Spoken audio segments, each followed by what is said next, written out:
আসসালামু আলাইকুম সবাইকে। তো বাজার সদাই করা হয়েছে, বাজার থেকে হচ্ছে মাছ। আমি সর্বপ্রথম হচ্ছে মাছগুলোই ধোয়া পরিষ্কার করে রাখতেছি, কারণ মাছ নষ্ট হয়ে যাব। তো মাছ হচ্ছে আমি বক্সে ভরে রাখতেছি। আমি সবসময় চেষ্টা করি বক্সে রাখার জন্য, অনেক দিন পর্যন্ত ভালো থাকে।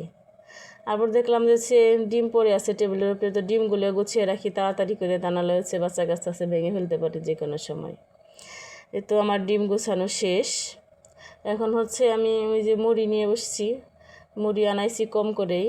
সো মুড়িগুলো এখন হচ্ছে আমি ডিব্বার ভিতরে রাখতাছি, যাতে ভালো থাকে, পুঁতিয়ে নেওয়া যায়, নষ্ট হয়ে না যায়, মাঝে মাঝে খাইতে ভালো লাগে।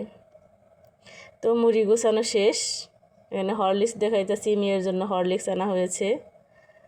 তো আম কাটছি, দুপুরবেলা আম খাবো। আর হচ্ছে রান্না করব হচ্ছে মুরগির মাংস। এখানে পেঁয়াজ আলু কেটে নিয়েছি, মশলাপাতি রেডি করতেছি। সব ভালো থাকেন সবাই।